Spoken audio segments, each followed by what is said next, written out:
This podcast is sponsored by nobody. Hey dudes, welcome to Splat from the Past, the only 80s themed horror and sci-fi show where things can get totally radical. Now today I will be welcoming back the beautiful, the talented Karen Hannsberry. She is a old Hollywood historian, expert on noir films. Last time I had her on was in 2019 and we talked about old film noirs. Today we are going to nerd out on the entertainment of our youth, film, television, and music. I want to find out if she liked other films that were coming out during her childhood besides the noir. Obviously she loves the noir, but I want to find out if she liked, say like Chitty Chitty Bang Bang or, Young Frankenstein or whatever that was coming out, during her childhood. And it's going to be another great conversation. I can't wait. She's written 2 books, about, the women of noir and the men of noir. I want to find out if she's got another book in the works, because I think she hinted it last time we talked. I'm not sure. And I'm pretty excited. I've been wanting her back on for a while, and now it's going to happen. This is the second interview for the kickoff of Hot August Summer. Let's curl those toes. Also, happy birthday friend and frequent guest, Suze Lanier. She gets more and more gorgeous each year. Love you, Suze. Also, my previous guest from earlier today, Amy Spies, wants me to inform you all her mindful writing classes are available for sign up via her website, www.amyspies.com. And go listen to that interview we did earlier. It was fantastic. So yeah, here is my new interview with Karen Hannsberry. Hey Karen, welcome back. How are you today, darling? I'm doing great, Tommy. How are you? I'm getting over COVID and I'm enjoying the heat. It feels so blessed to be me. Well, I hope you completely recover soon.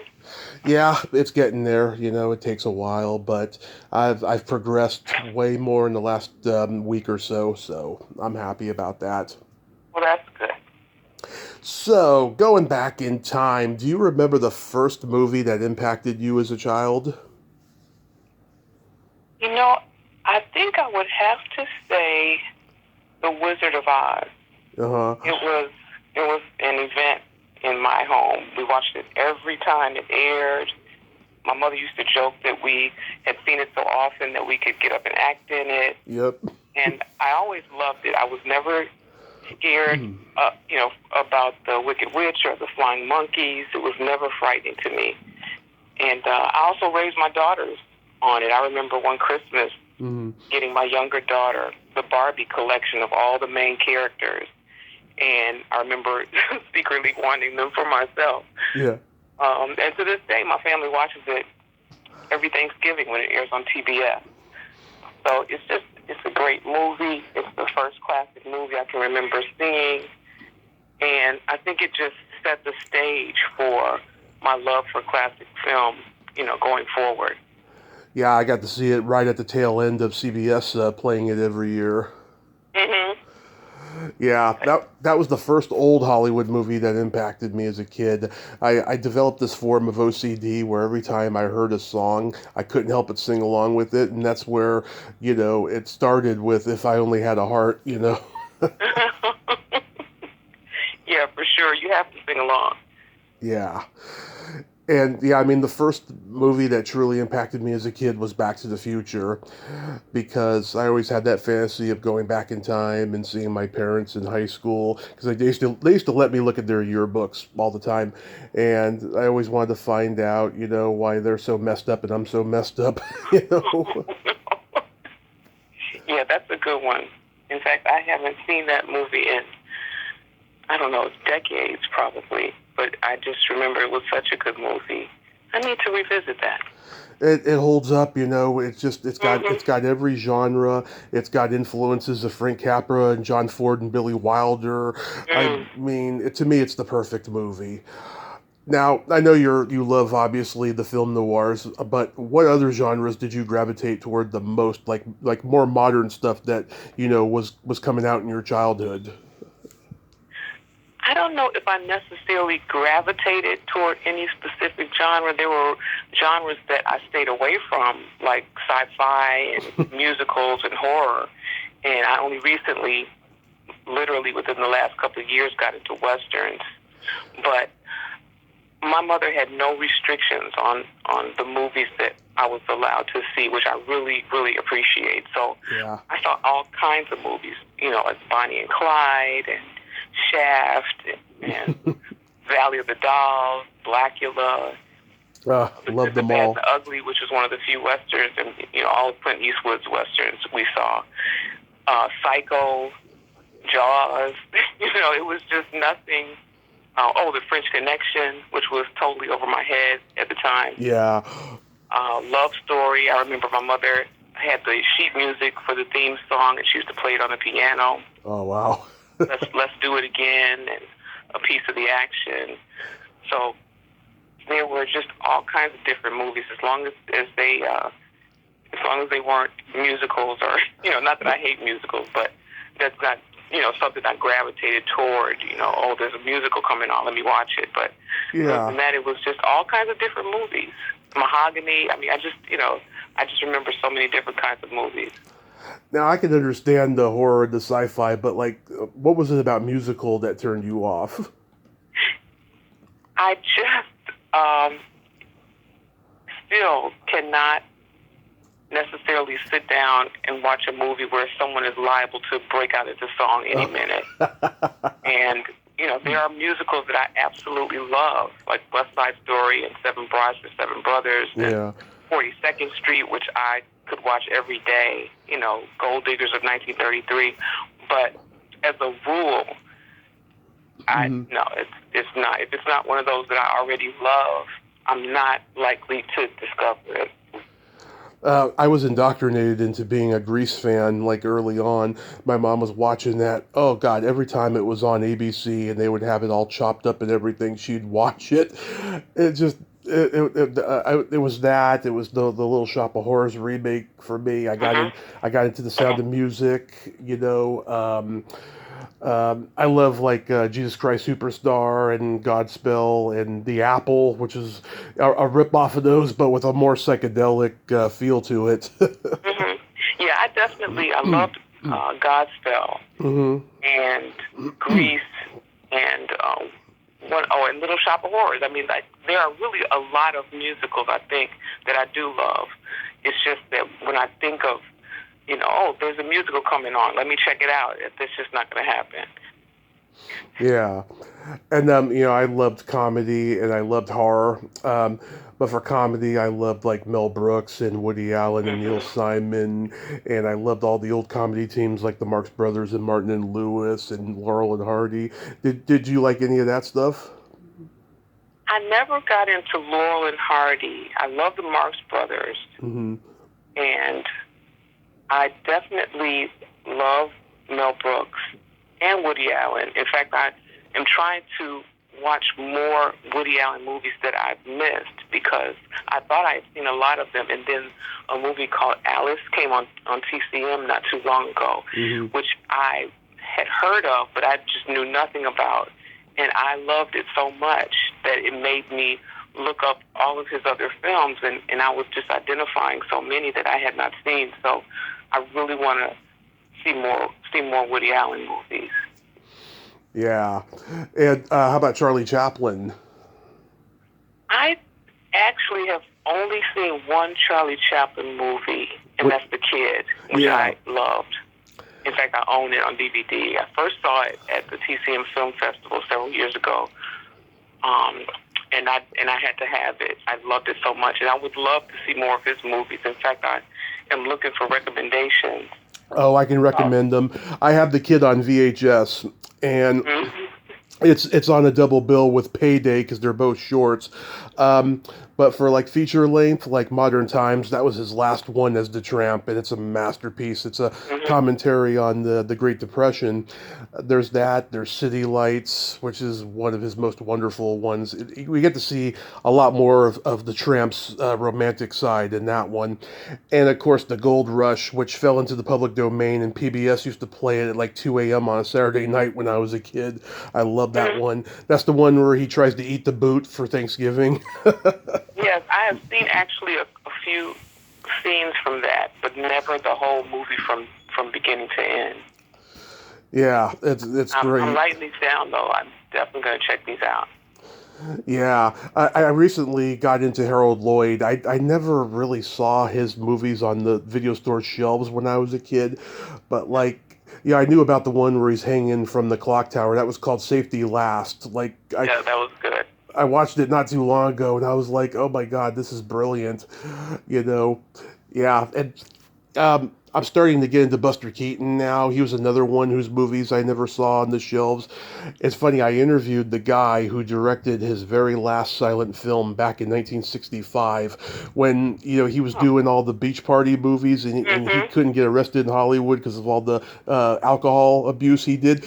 He went up to Canada and he made one last movie, and Gerald Potterton directed it, and he was an animation guy. He did the animation for the Beatles' Yellow Submarine movie and Heavy Metal. And oh my God, that was one of the most wonderful conversations I ever had before he passed. I can imagine. That must have been awesome. Yeah, he had some great anecdotes about Buster Keaton. Mm-hmm. You know, yeah, I've only seen one of his films too, and I can't remember. I don't know if it was. I don't think it was Sherlock Jr., but I can't remember the name of it. But you know, just like with Charlie Chaplin, whatever it was great, and made me want to see more. Oh, did you like Sherlock Holmes movies with Basil Rathbone? No, absolutely not. That's a definite no from me. Yeah. I've never seen one, but I've just never been interested in one. I'm not crazy about mysteries. Mm-hmm. I don't, gravitate toward those, even though I know a lot of noirs, could fall into that category. But I definitely never had a hankering to see a Sherlock Holmes movie. Interesting. I'm really missing out, but they never know. Now, you're from Chicago, right? That's absolutely right. So, even though I know you're not a horror fan, do you remember the horror host Count Gore Duvall? No, that doesn't sound familiar at all. He was like maybe late 70s. He started, yeah. Because I interviewed him a couple of years ago. He's only like the only Chicago horror host I can think of, and stuff. But they were pretty frequent back in the old days, starting with Vampira, and then there was Ghoulardi, who was Ernie Anderson, Paul Thomas Anderson's father, and stuff. Yeah. There's one, I know that I'm pretty sure he was played by an actor named Rich Kaz, but I can't think of the name of the character. That sounds familiar. I think it was Svengoolie. Oh, Svengoolie, yeah. And so I remember him very well, even though I didn't watch the movies that he was hosting, but I know him remember him like very, very well. He's still doing it. My dad watches him every Saturday night. Really? Yeah, because now he's national. Anybody can get him. My dad lives in Washington, so he sees him over there and stuff. And he was watching this bad one with last Saturday. He told me he watched this one with James Best and Festus from Gunsmoke. It was called, I think, The Killer Shrews or something. I love The Killer Shrews. Oh, you know that one? I only know it because Mystery Science Theater 3000 did it. Yeah. And, that's the only way I've seen it. But I love that. I love that movie, the MST3K version. I don't doubt that Mystery Science Theater 3000 made fun of it. They've made fun of everybody in those bad movies. Yeah, that's one of my favorite shows of all time. Yeah, it's great. It's great. Do you remember your first drive-in experience? Drive-in? Yeah, drive-in. No, I don't remember my first one, but we used to go all the time. We used to go to, there were two drive-ins, the Bel Air Double, and I can't think of the Halsted Outdoor. Mm-hmm. And we went to one or the other, and we would always go to Burger King first. Mm-hmm. And I would always get a Whopper, and then we would go to the show, and that's where I saw so many of these movies that some might say I was too young to see, but it was at the drive-in, and it was so great. And I remember playing in the playground before the movie started, and hooking the speaker on your window, just the whole experience. So I definitely don't remember the first one because it seems like I was going forever. And I remember, on the way back home, falling asleep in the car and being carried in. So of course I was faking sleep because I just wanted to be carried in. But it was a great experience. I haven't been in so long, and there is one in this area. It's maybe an hour from my house, and I would love to go just to have that experience again. I know the movie, the sound of the movie comes through your radio now, so we wouldn't have that speaker hooked on the window. But they were great. That was a great experience. I don't know why they fell out of favor. Yeah, by the time I started going to drive-ins in the 80s, we didn't have to stop at Burger King. We had double hamburgers at the snack bar, and sometimes they were good, sometimes that they tasted like they had been under the hot lights all night and stuff. But I'm sure we could have gone to the snack bar, and I remember those great advertisements that they used to have for going to the snack bar, but that was our one time to get Burger King. It was a constant. So yeah. Yeah, I was 2 the first time my parents took me. They took me to see Weird Science and Rambo 2, and I remember it a little bit. I can remember things going back to at least a year old. I mean, I'm not Mary Lou Henner, but I have a pretty good memory about my first movies and TV shows I saw and stuff. Yeah. And when I was 3.5, they stopped taking me for a while because it got to a point where I was either falling asleep in the back seat or I was getting out of the car and knocking on windshields. Oh, no, you weren't. Yeah. Hey, what's going on in there? Yeah, I was like, hey, you enjoying the movie? And the first time I ever saw Charlie Chaplin was at the snack bar. They had this poster of him. It was a cardboard poster for a Bagley's Cookies ad. And I was like, hey, Mommy, I want a cookie just like that man has. And she's like, you don't get a cookie. I'm mad. So he was part of their advertising? Yeah. Because I went to Google recently. I was like, what was the name of that cookie company that had Charlie Chaplin? It was Bagley's Cookies. I wonder if they got his permission to use his likeness. I guess they had to have. I'm sure his family did it because this was 1987. Well, it so was more recent. I guess he wasn't around. He died in 77. Yeah. That was the first time I saw Chaplin, and then I saw his movie festivals on TNT when that first came. I fell in love with all of them. So getting into television, did you grow up on the fantasy sitcoms of the 60s like I Dream of Jeannie and Munsters and Addams Family and all of that? Definitely I Dream of Jeannie, Bewitched. I mean, I'm not sure what decade necessarily they fell in.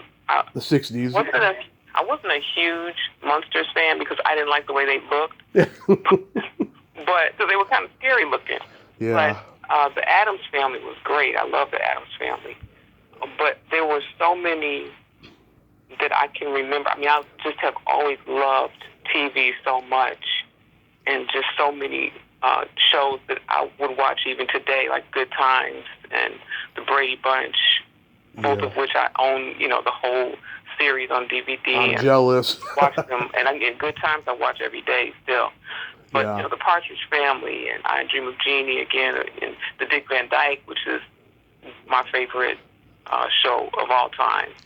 Bob Newhart, Barney Miller, just so many. Oh, and I love the variety shows, too, which, I really miss seeing sometimes, like Sonny and Cher and Carol Burnett and Flip Wilson. Yeah. Glenn Campbell, Donnie Marie, those were just so entertaining. They were so entertaining. Yeah, it was funny. The Munsters, they didn't look normal, but yet they acted normal, and even with the macabre stuff that they had in there. And then the Addams Family, they looked normal, but they weren't normal, and they had the macabre stuff in there.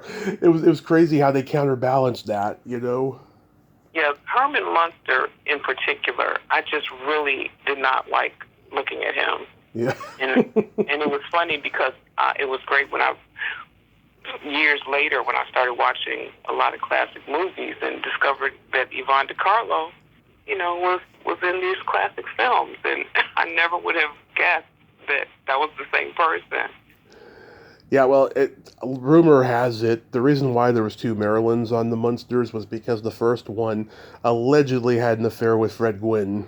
Allegedly. Oh, wow. She was homeless because she had broken up with a boyfriend, and like he was staying at his house with his wife and stuff, and allegedly an affair happened. I don't know how true that is, but then that's why Pat Priest came in after Beverly Owen. Yeah. That's scandalous. Yeah. I just heard that a few years ago. I talked to this guy Steve Cox who writes television books, history of television, and yeah, I was like, wow, that is crazy. Yeah, but yeah, I was a big Gilligan's Island fan, and I talked to Sherwood Schwartz's daughter-in-law a few years ago, and she told me the whole idea for Gilligan's Island came during the civil rights movement. He thought to himself, what if they put a class of people, all from different classes, alone together on an island, and they would have to learn to deal with each other because they both have the same problem. And I thought, wow, that is a wonderful idea for a show. And I never connected it with the civil rights thing, Yeah, for sure. Yeah. Very creative. It's very creative, yeah. The Brady Bunch thing, I mean, that was like the beginning of mixed families and adoptive families, on TV and stuff. I could see where that came from. Yeah, that was I really enjoyed that show so much and didn't realize just how much until I got the series on DVD. And to me, it still holds up. It's just so entertaining to me. I could name a handful of shows that I've seen every episode 100 times and that's Brady Bunch, MASH, Full House, maybe at least the first 4 seasons of Liver and Shirley. And I didn't really grow up with when the show moved to L.A. from Milwaukee much, but like those ones, there's like 4 shows there that I've seen every episode 100 times. Now, MASH is one that I never got into, and I tried because it was so popular and so critically acclaimed. Mm-hmm. But I just couldn't. I tried. I gave it that old college try, but I just couldn't.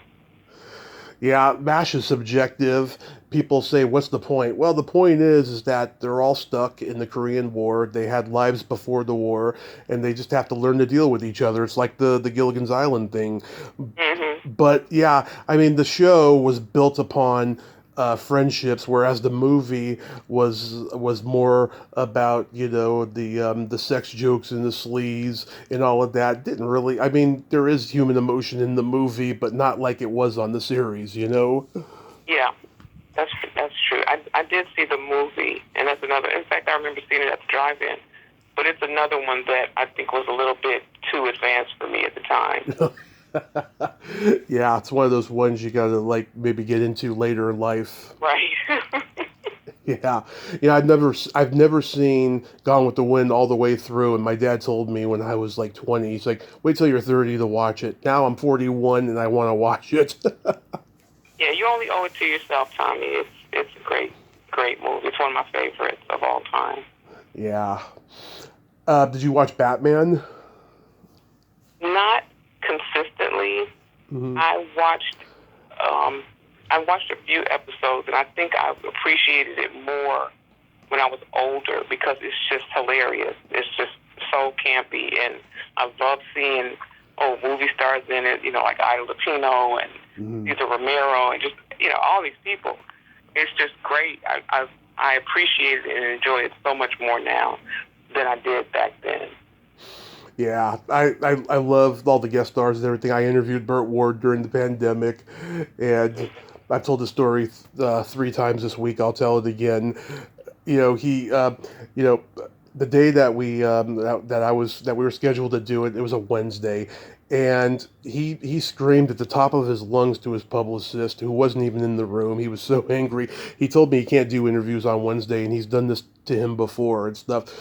So we schedule it for the next day on a Thursday, and while he's mad, I'm trying so hard not to laugh because even though he was 75 at the time, he still sounded like he was 20. So I was expecting him to say, "I'm not going to be a pawn in your game, Joker." Why couldn't he? Why couldn't he do interviews on Wednesday? I want to honor the secret, but I will tell you this: it was a very sad and poignant reason why he couldn't do it. All right. Well, that'll be enough for me. Yes. Did you watch? R.I.P. Burt Ward. Did you watch the Bookies? I watched a little of it. I really loved Davy Jones. Yeah, he was my crush. Yeah. He was just the best, and I loved their music. Mm-hmm. And so I do remember watching the Monkees, and I have one of their greatest hits CDs to this day. Me too. They had some great music. I saw them in '97. They were playing at Candlestick Park, and they were doing a concert before the baseball game, the Giants game, and it was my uncle's birthday weekend, and my birthday had just passed, so it was like me, my uncle, and my dad going. We missed the first like 3 songs, but they were songs that we were like kind of about when we found out what the set list was later, but we got to hear all the favorites that we love, and then they drove off the field in a Cadillac. Wow, that must have been so great to see them. I have a friend who saw them when they were doing a tour, Mm-hmm. and she just absolutely loved seeing them. Yeah, there was only 3 of them too. That was Right. one of those periods that Michael didn't want to do it, but he did. Right. He did do the pilot for the revival series that didn't get sold though that same year. Yeah. Were you into the Partridge Family? Absolutely. It was the Brady Bunch and the Partridge Family back to back. Did not miss them. I got the whole series on DVD, and when I got it for Christmas a few years ago, I was watching it. I was like, man, I forgot how risque the show could be. With Danny saying things like, she's got sex appeal. He said it a lot on that show. Yeah, he was something else. And it was a trip watching him grow up, too. Yeah. Danny, what's happening? He never changed. He's always been Danny. I can't tell you the amount of people I've talked to who are in rehab with him. A lot of people. I haven't heard from him in quite a while, though. Oh, he was doing. I hear about him all the time. He was doing radio up in Washington. My dad used to listen to him every morning. Is he still doing that? No, he just retired, actually. Oh, did he? Yeah. Okay. Yeah. All right. Yeah, I follow him on Twitter, and like I was DMing his wife to get him on the podcast, but I never got a response, unfortunately. But yeah, he's like retired from the radio now. Do you remember Lancelot Link's Secret Chimp? I remember the name. I totally did not watch that. That's like a Saturday morning. Yeah. Right. It was. I watched like a handful of cartoons. Like it was the Flintstones, Mm-hmm. Jetsons, Josie and the Pussycats, and Clutch Cargo. Yep. And do you know about Clutch Cargo? I heard about it later. I'd never seen it. Pal Spinner and Paddlefoot. I mean, that show was hilarious to me. But that's the only like I never got into Scooby-Doo or just so many cartoons that were out there that they just weren't my thing. And Lancelot Link definitely was not either. So like, I used to watch that show on Nick at Night before the Monkees, so I had like 2 sets of Monkees, the real ones and then human ones, a rock band, and I loved it, and I never forgot the theme song. I had it memorized until years later on YouTube when I started seeing the show again. You might have to check out an episode or 2 just to see what it's about.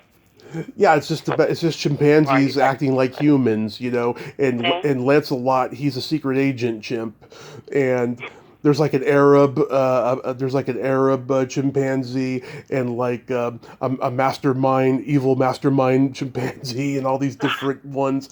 You couldn't do that show nowadays because of the animal rights. You could probably CGI it, but not do it like that, Yeah. Do you remember the Kroft Brothers shows like H.R. Puff and stuff and Land of the Lost? Yeah, I was a fan of HR Puff and stuff, and I really would like to see it again today because it was so out there. It was like, what are these people on who are writing this show? It was just so great. And I didn't watch The Land of the Lost. There was a lot of those live action shows that were on Saturday morning. I didn't get into those at all. Mm-hmm. But HR Puff and stuff, Do you remember? That's a classic. Yeah, do you remember after the show got canceled, they came out with a movie of it? No. I don't think it did well at the box office, but it's a cult classic. I watched it in preparation for my interview with Sid Croft last year, and guess who I saw in it? I saw Mama Cass play a witch in it. Oh, no, really? Yes. And I asked him, I said, how did Mama Cass get to play a witch in the movie? And he said, she was my neighbor. I might have to hunt that one down. They lived up in Laurel Canyon. Yeah. Yeah, it's on YouTube, or at least it was when I watched it. Okay.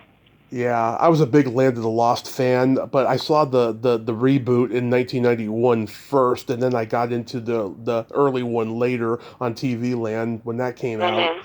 You know, and I like that one a lot, the original one. And there was Sigmund the Sea Monsters. There was like a fire that broke out on that set. I remember that name, but that's another one I never saw. And I can kind of picture the way Sigmund looked, and it's just like that was unappealing to me. Yeah. Even thinking about it now, it's like, yuck, you know.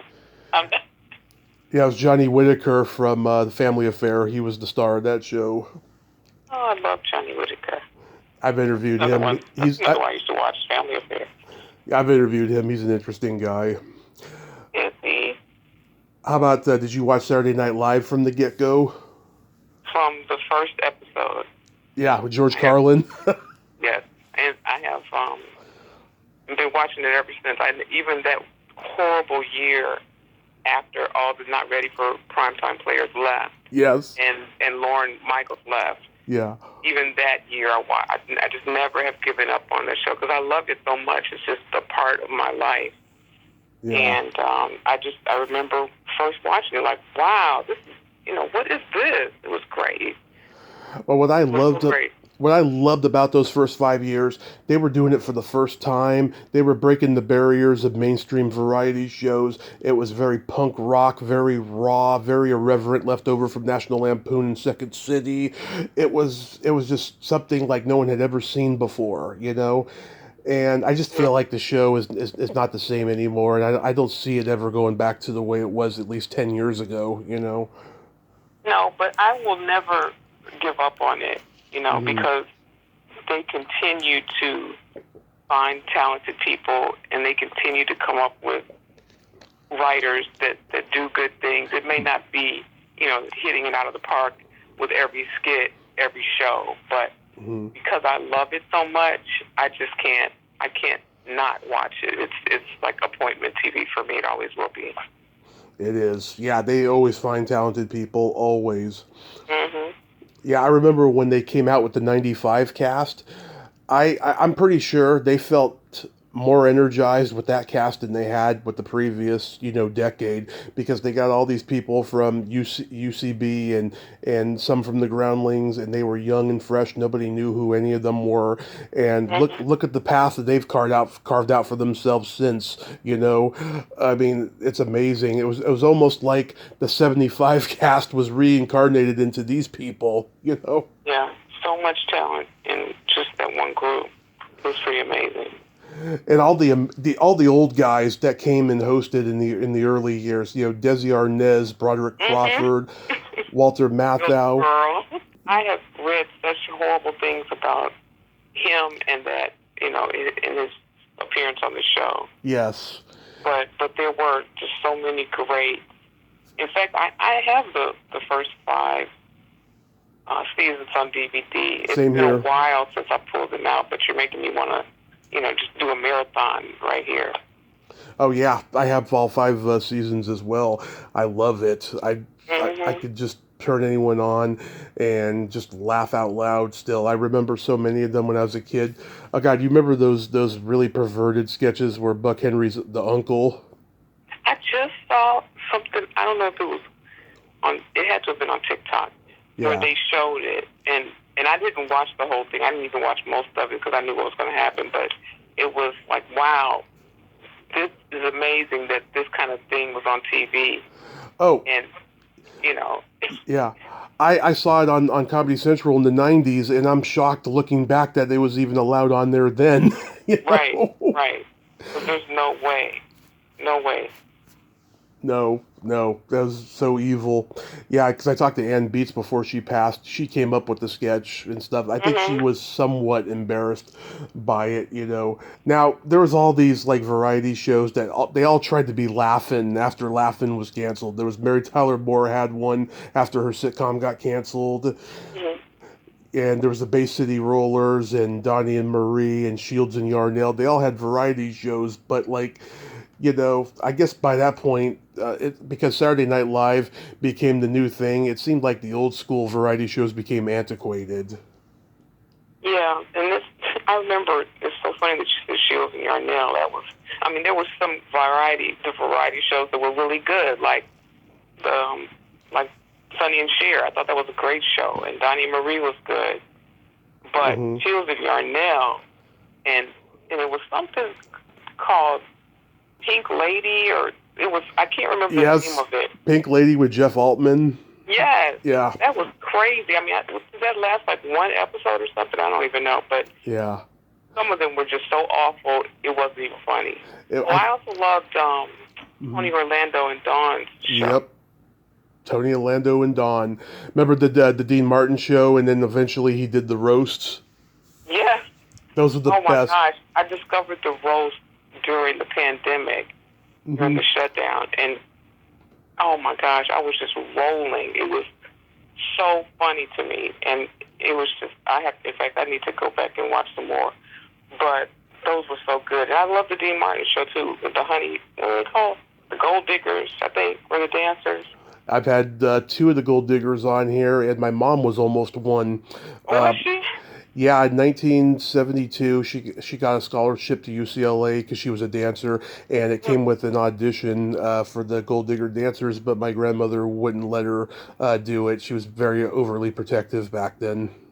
Wow. Yeah. That would have been some story, huh? It would have been. Well, she got even with my grandmother. She got married and had my brother. Wow. She got the last laugh. Yeah. Yeah. You remember the game shows back in the day, like Tattletales? Yes, I love Tattletales. I love Tattletales and the Match Game. I'm sorry. My cat is trying to get on the air. Yeah, Tattletales is a great show. I have seen some of those recently, and I'm just as entertained now as I used to be. And the Match Game is probably my favorite game show of all time. I just think it's so funny. And Gene Rayburn was so excellent as a host. And I loved Richard Dawson and Brett Summers and Charles Nelson Riley. It was just, that's some quality TV right there. Oh, Charles Nelson Riley was hilarious. And so was Paul Lynde. Oh, my goodness. He was too funny. All he had to do was say one word, and you would start laughing. He was just so funny. He had this joke. Oh, God, it was so awful. You couldn't do it today. So, the question was, what's the currency of Puerto Rico? And he says, food stamps. Oh, no. Inappropriate. Yeah, he was, so much of what he said, it's amazing that he got away with it. Yeah. Because even back then, I can't believe he said that. Yeah, and he also too he wore his sexuality on his sleeve, so it's not like he was harmful or anything. He was harmless, I think that's what was the appeal of him. Yeah, he was a treasure. There's this woman I had on a few years ago, Kathy Fitzgibbons. She was a fan of his. She was like pen pals with him, and then they became friends in like the last 6 years that he was alive. And she wrote a whole book about their friendship and everything. Oh, nice. I might have to look for that. It's a beautiful, beautiful book. Yes. And Kathy's a great lady. And she told me, despite the fact that he was gay, she had a crush on him like the whole way through. She thought he was handsome. He was just so appealing. It was just something about him. Yeah, and he didn't like doing stand-up comedy. You know, he was an actor first before Mhm. stand-up. He just never got into that. But like, you know, once he started doing the game shows and whatnot and having those one-liners and stuff, he took whatever came to him. Yeah, and what he did so well with it. He did very well. I loved him in Bye Bye Birdie. Oh God, he was great in that. He was perfect. I think that was his first big movie too. Yeah, I loved Love Connection growing up.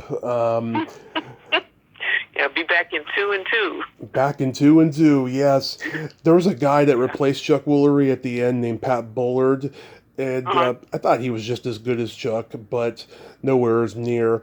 And I remember there'd be like actors who were like unknown going on there and stuff, just Mhm. like with the dating game in the 70s. And I got to Yeah. interview an actor who was on Love Connection once, and I'm like reading all the comments, and all these women are like bashing him and stuff. Yeah, that was a really good show. Just like the Newlywed Game and the Dating Game. I used to love those too, especially the Newlywed Game. Oh, remember Make 'em Laugh?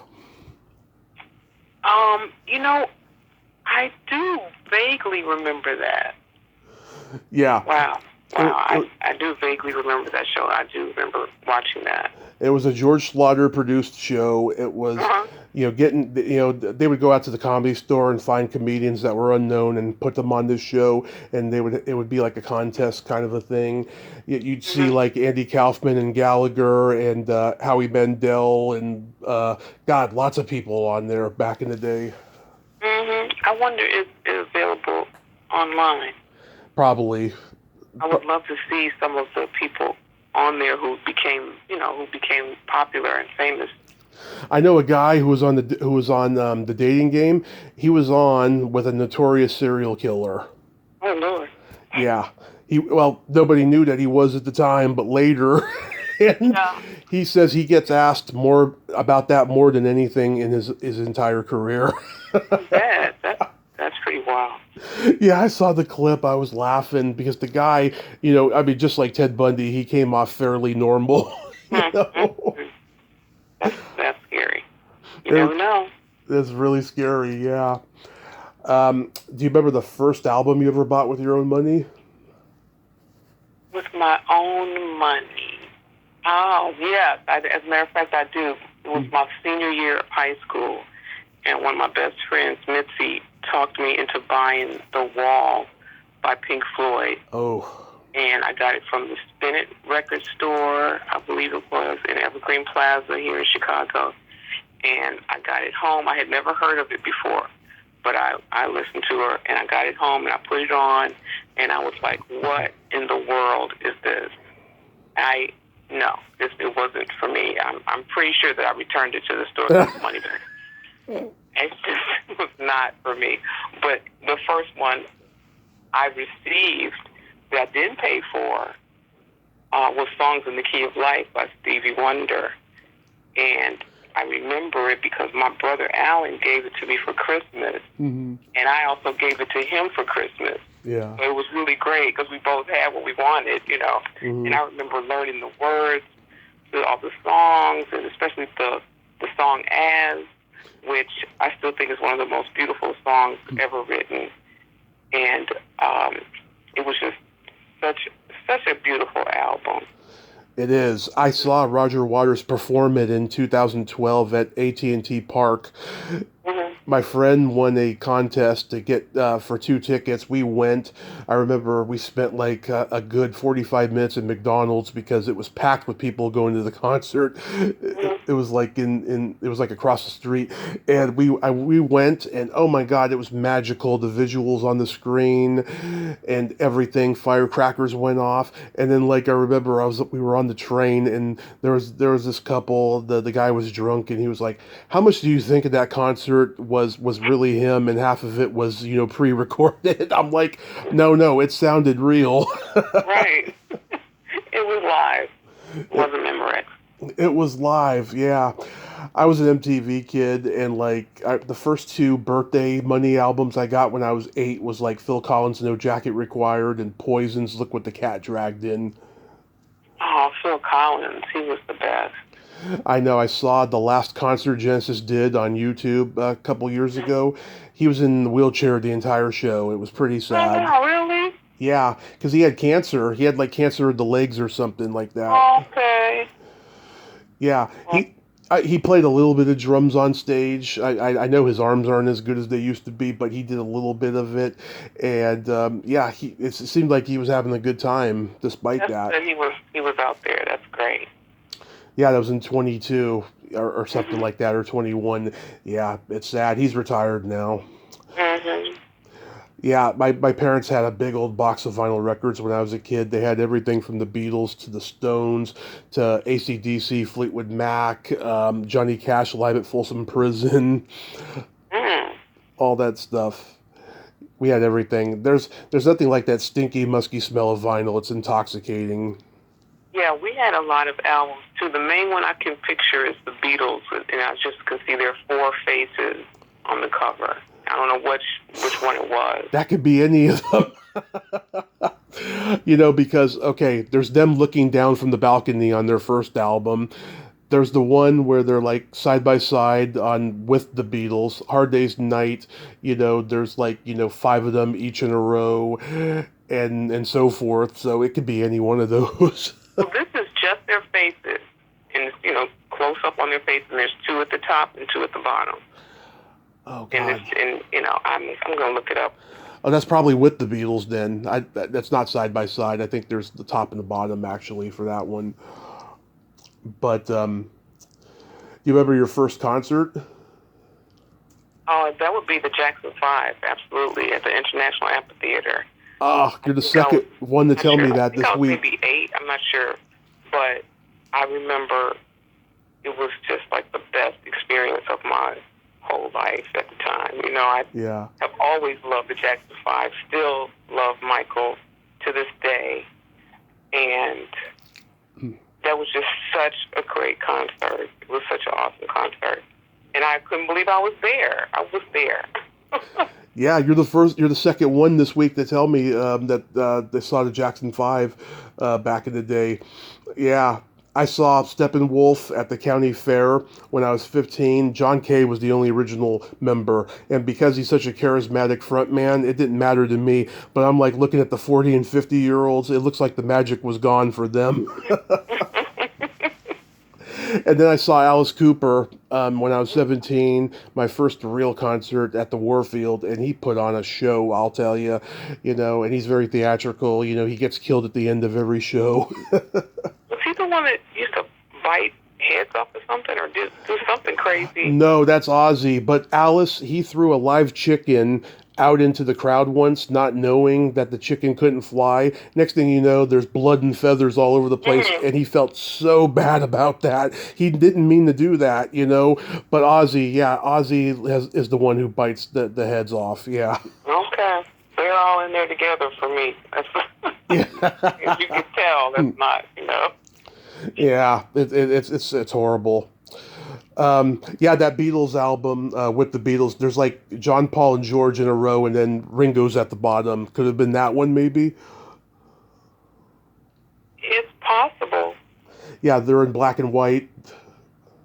I'm going to look it up and see if I can picture it.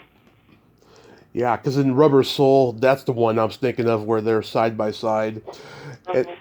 And then Revolver is like weird imagery, and then they got the Sgt. Pepper's, of course. And of course, Yeah. the White Album is no cover, it's just a white album. And then Abbey Road, they're walking down the street. And then Let It Be, they're in squares. How about comedy albums? Did you have comedy albums? I remember sneaking and listening to Richard Pryor. Yeah. That was the main one that I remember. And just almost, having to go to the hospital or something. It's so hard if you're cracking up, but you're trying not to make any noise. Yeah. Because your mother is down the hall and you and your brother are sneaking. It was just, oh my gosh, it was just so funny, so great. I loved him so much. He was just so talented and so creative. And that's the main one. It's funny with Red Fox, which is another one I love. Mm-hmm. I just bought one of his albums not too long ago, just because I wanted to have it. But we didn't have Red Fox. It was just only Richard Pryor that I knew of. Maybe they kept the rest of them hidden away. But we certainly got a hold of Richard Pryor.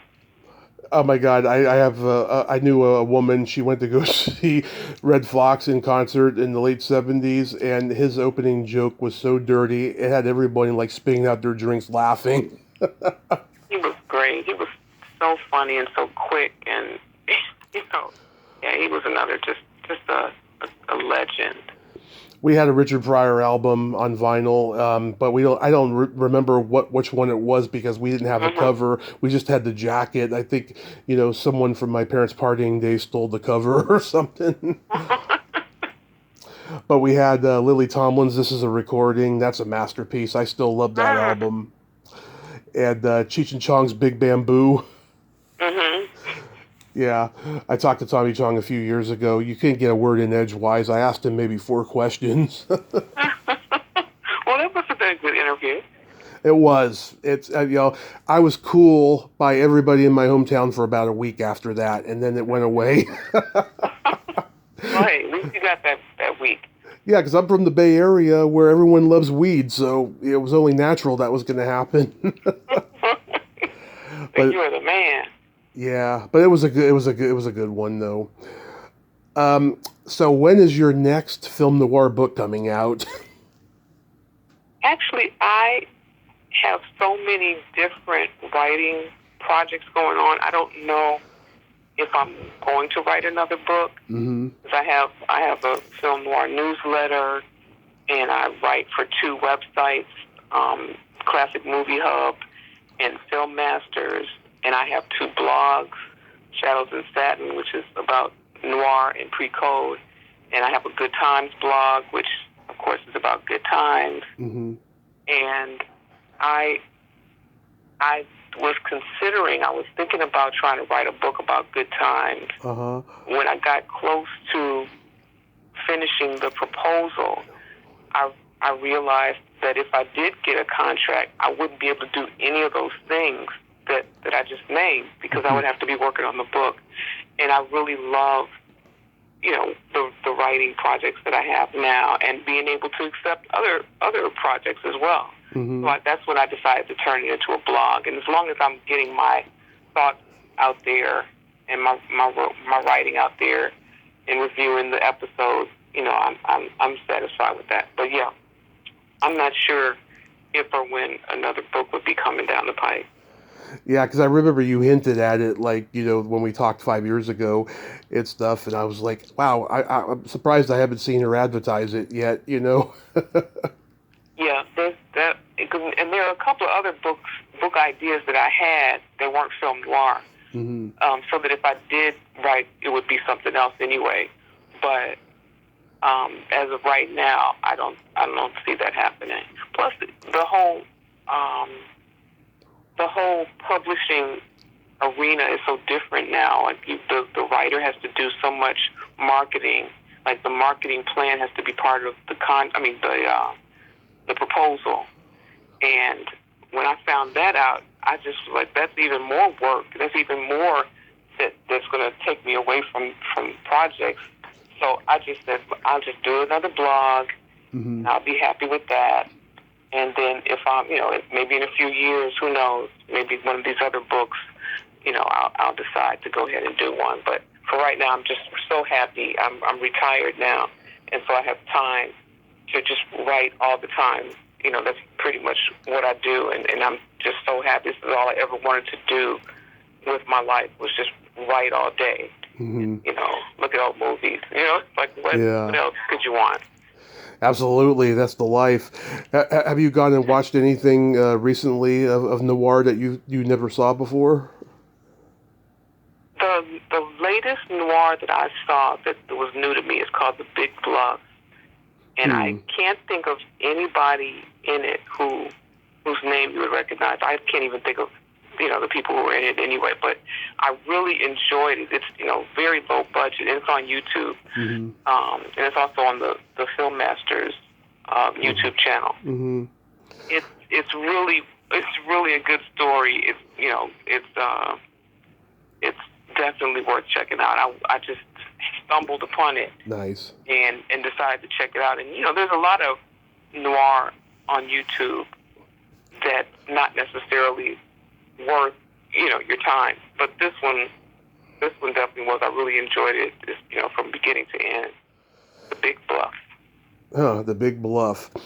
I think I told you this in text messaging not long after it happened. I saw this one called Cannon City. Mm-hmm. Yeah, because I interviewed Margaret Carey, who was in it. She was the model for Tinkerbell a few years after that. And she was telling me about making this movie, working with Scott Brady and Jeff Corey and DeForest Kelley before Star Trek. And, she had an incident where something fell on her head. And next thing you know, everyone sees blood emerging. She had a hemorrhage and didn't even know it. Oh, goodness. Yeah. During the filming? Yeah, during the filming. And she was only 18 at the time, when she made that movie. That's scary. Yeah, I was like, oh my God, that's no good. That's awful. That is awful. And I saw Scarlet Street after you recommended it. Oh, good. You like it? That was great. Yeah, I loved it. That was during the period when Edward G. Robinson was kind of blacklisted from doing big movies, and then of course Ten Commandments brought him back a few years later. And Double Indemnity turns 80 this year. Yeah, that's that's my favorite noir of all time. Yeah, that's the one you told me that first impacted you. Yes, that's the first one I remember seeing. Mm-hmm. I was, when I was young, and it's still my favorite. Still can't see it enough. There's nothing about it that I don't love. It holds up. Billy Wilder was a genius. I love him. He's so great. Yeah, people don't identify him as a serious filmmaker because he did so many comedies, but he did this Lost Weekend, and of course, right. 1, 2, 3 with Cagney. Those were the more dramatic ones and stuff. Real quick, we gotta play my secret silly game. This is a series of silly slumber party questions. It's no win or lose, Karen. It's just pure fun. And how the game works is I ask you the question, you answer it, and then you ask me that exact same question and I answer it. And feel free to comment on the answers because they might be funny. All righty, I'm ready when you are. Karen, are you ticklish? I do not think I am ticklish. I used to be when I was little, but I don't think I am anymore. Are you ticklish? Yes. If you tickle me without warning, though, I might hit you in the groin. Oh, well, we don't want that to happen. Well, No. I know not to do that when I see it. Yeah. No, I mean, just, if you warn me ahead of time, that's okay. I'll keep that in mind. Is your belly button an innie or an outie? It's an innie, as a matter of fact. Love it. You should ask. What about you? I also have an innie. Okay. We're on the same page. Yeah. What color are your toenails painted? Actually, they are pale pink, and I just got them done last week. I went on vacation with my daughters, Veronica and Jessica, California, and we went to L.A., we went to Disneyland. Oh, yeah, I saw the pictures. Yeah. Yeah, my post about it, and we went to a spa in Temecula, which was absolutely fabulous, and that's where I got them done. We had a spa day at the South Coast Resort and Spa in Temecula. Shout out to them, and got the full treatment. It was really, really wonderful. I would love to just relive that day, and so that's my toenails. And what about you? They are clear colored right now. All right. I like that in you. Yeah, I've been painting them since I was 13. I usually go elaborate, but I was just lazy, We had a 4th of July get-together, which I seriously think is how COVID started for me and stuff. And so I just did them, clear colored. Okay. Clear coated. What would you say is your best personality trait? Let me see. Probably, maybe my optimism. I always believe that everything is going to be all right. My mother, in fact, called me Pollyanna because I just refuse to think the worst. Everything is going to be fine. Everything is going to come together for the good, and I truly believe that, and it does. So, and I'm not going to believe anything different. I'm not going to worry about it. I'm not going to believe something bad is going to happen, because it's not. And what's your best personality trait? Well, I agree. You're a very positive person, and I have empathy, and I have no filter. Oh, well, that's those are two interesting combinations to have as traits. I'm a Gemini. What can I say? So's my mom. Oh, yeah. What was her birthday? Her birthday is May 29th. She turned 96 on this past May. Oh, congrats. Yeah, I'm June 6th. Okay. Well, happy belated birthday, Tommy. Thank you. Yeah, same day as Dwight Twilley and Freddy Krueger, Robert Englund. Then the day before Dean Martin and Prince. Okay. And then my favorite question, is there a stinky smell that just makes you gag? Actually, there's nothing that makes me literally gag. I don't care for the smell of cigar smoke or cigarettes. I stopped smoking more than 10 years ago. Good. And I'm not a rabid anti-smoker at all. Like, you can smoke in my house. You can, I don't try to make people stop or anything like that. But I just don't care for the smell anymore. And cigar smoke in particular, I think, is just not pleasant to me. But it wouldn't make me gag. I just might hold my breath for a couple of seconds. And do you? Either farts or feet. Oh, okay. Farts or feet. Well, that'll do it.